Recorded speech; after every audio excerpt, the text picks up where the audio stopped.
1 year since the horrific attacks of October 7th in Israel, and 1 year since rallies in support, in celebration of that terrorist attack have been going on. Hi, I'm Brian Lilley, political columnist for the Toronto Sun. It's been a difficult year, and this is a difficult anniversary for people around the world, especially Canada's Jewish community. But what is it like 1 year later living in a country where many Jews simply say they no longer feel safe, they no longer feel welcome? Joe Roberts has written about this in the National Post and joins me now. Joe, it's been, what, 10, 11 months since you first wrote that you were considering whether Canada was still safe for you and your family, given that you are Jews. Well, how do you feel now when the rallies, the marches, the rhetoric hasn't changed, and our government has, in my view, moved Canada further away from our traditional position, closer to, well, I actually think that Melanie Joly wants us to be part of Team Hamas. Given all that, how are you feeling? How are friends and family that you're talking to feeling? I mean, look, I don't think there's been any significant change in the last year. I think there's a lot of fear. And everything we see in the streets, the tepid responses we see from Ottawa, reinforce that concern of the question of, do Jews have a future in this country? I think it's a really serious thing that Canadians should be asking themselves, whether Jewish or not, as what kind of country are we creating here? Are we allowing to be created under our banner, under our name, when, contributing members of our society who have been part of the social fabric of Canada for hundreds of years are now questioning their future in this country? So, no, Brian, I don't feel any less unsafe than I did back in November of last year. I would say the questions are more serious now than ever, especially given what's been playing out in the Middle East over the last 2 weeks. Toronto Police Chief Myron Demkiw held a news conference the other day, and I was able to ask him questions. He was talking about, how he and his force were going to be managing the protests over the weekend, the anniversary, what they're going to be doing in the coming weeks and months, and how great a job they've been doing. I have not been hearing from anyone in the Jewish community or people who are just concerned with the hate they see in the streets. I don't know anyone that thinks the Toronto Police Service is doing a good job. And when I speak to officers, they say it all starts at the top and direction comes from the top. Chief Demkiw defended himself and said, you simply have a different perspective, Brian. Well, what's your perspective? Well, look, I think it's a question of political will, right? The police are going to do what they're told from the political leaders. And political leaders have shown over the last year that they have no intention of stopping this hate that's going through our streets, right? I mean, we've heard, as far as when a horrible attack that is so blatant, like the shooting at the Chabad girls' school a few months ago, we heard, every politician across the country say, oh, this is not the Canada that we are. This hate can't go unchecked. But there's no action. It's just words, right? Words are not going to solve this. It's not going to put it back in the box. And it certainly is the Canada we seem to be becoming, because it happens every day.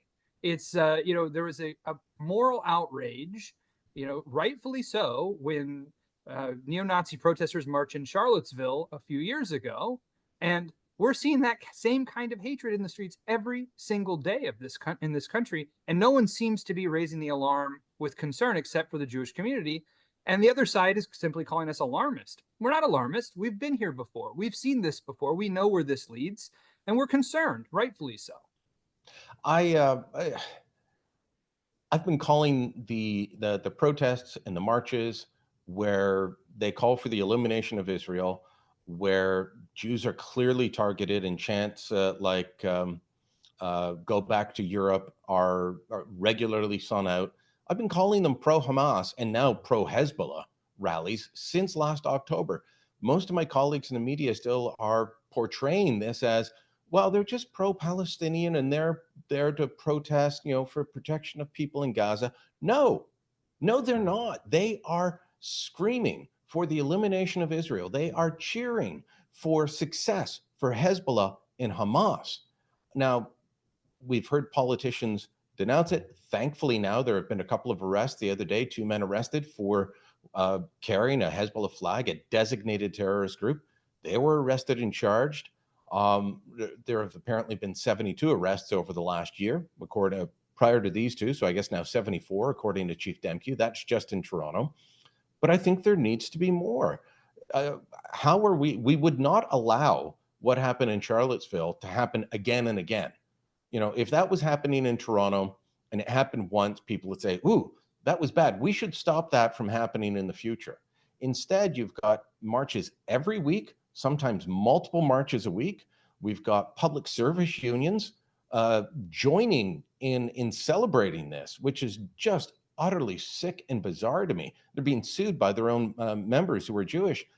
This just they simply have to put a stop to these marches, cheering for a terrorist group to kill other people and then doing it in the face of Jewish Canadians. I don't think that, you know, charter protections don't extend to that. That's not what the charter is there for.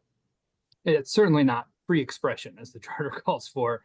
It's something much more nefarious. And I think, look, Brian, you talked about at the beginning of that, you mentioned that these are not people in the streets fighting for Palestinian rights. And I agree with you completely, right? This is a moral veneer that they're using to try to obfuscate reality, which is this is a worldview that is dangerous. It's dangerous to Canada. It's dangerous to our values. It's dangerous to our allies, right? This is a nexus in the streets that we're seeing of both those kind of folks who are anti-Israel, the kind of traditional anti-Israel haters that have been around. We know who they are. They've been spouting the same stuff for the last couple of decades.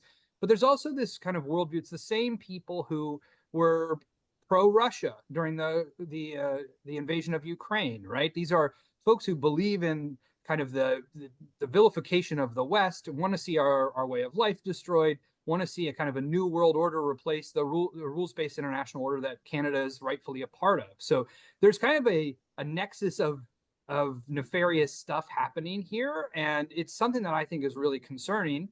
But all of the hate, all of the focus has fallen on Israel, a country that has been fighting a seven-front war for the last year, really against Iran. At the end of the day, Hamas, Hezbollah, all the Ansar Allah in Yemen, these are all proxies of the Iranian regime. And we're seeing that come to a head in the last week, which I think, you know, is a game changer in the conflict, and hopefully will start to change the narrative here as well. You know, not that Canada's voice matters on the world stage anymore, but I wish Melanie Joly and Justin Trudeau would put as much pressure on Iran as they do on Israel. Let me ask you this. I've asked you your feelings as a Jew living in Canada. Now let me ask you from a different perspective. You're originally from the United States. You're a Democrat down in the United States. Democrats love Canada because that's what you want the United States to become. Canada's peaceful, loving, wonderful, progressive. Does this shock you? I know you've been in Canada a while, but are you surprised from your view of the country when you first moved up here to now looking around and saying, this wasn't what I expected? It shocked me the first day I got involved in politics in Canada, actually. So it's not that I was surprised necessarily on October 7th. I was surprised years before that. You know, I'd been involved in progressive politics and democratic politics for many years. Not once had my Jewish identity been questioned as you know, what is your view of Israel, right? But you have to justify that in some way. That had never happened in those spaces in the United States. I'm not saying that it wouldn't today. Things have shifted and changed. But that was the question from day one when I arrived in Canada and was involved in progressive politics. It's anti-Semitism, right? It's to force a Jew 7,000 miles away to justify their politics and their beliefs on a country that they're not a citizen of was something that happened here. So on October 7th, when I saw things like, you know, the Fred Hahn tweet that's now infamous about resistance and how beautiful it was, didn't surprise me in the least. I thought it would be coming. I didn't necessarily expect the depth of it. I didn't expect those alliances that the Jewish community had built over many years to be torn apart so quickly. And I didn't expect how, you know, just how deep that anger and hatred of Israel and by proxy, the Jewish people in Canada had become. And I think what we're seeing now is it's not limited to Israel, right? It's now permeating our politics in a totally different way. And I mean, the labor union is a perfect example. they're not listening, they're not fulfilling their mandate of fighting for workers' rights here in Canada anymore, nor are they listening to their members who are saying, hey, I have deep concerns with this. I mean, we saw the whole rigmarole with Fred Hahn and the attempted removal that didn't go anywhere. Really shows me that this kind of political leaning, this angry, hateful political leaning has permeated these institutions, and it's a problem that we're going to have to face in the future. It's you're right about the alliances. I knew the anti-Semitism was there in certain parts of the progressive movement, but I also knew that that's where Jewish Canadians had parked their vote, been politically active for the most part for, as you say, decades. And it was a wholesale abandonment, in my view. And I say that as a non-Jew, but someone who works with and supports Canada's Jewish community and anytime and anywhere that I can. I was still surprised at how it happened. Do know that you have allies. Do know that the silent majority is with you. It's just sometimes that wish they wouldn't be silent. The other side is definitely loud. So it's a sad anniversary for us to be talking, but thanks for taking the time, Joe. Well, thank you, Brian. I appreciate it. Let us know what you think, what your experience is. If you have any, share them in the comments below. Share this on social media, and don't forget to subscribe to our channel.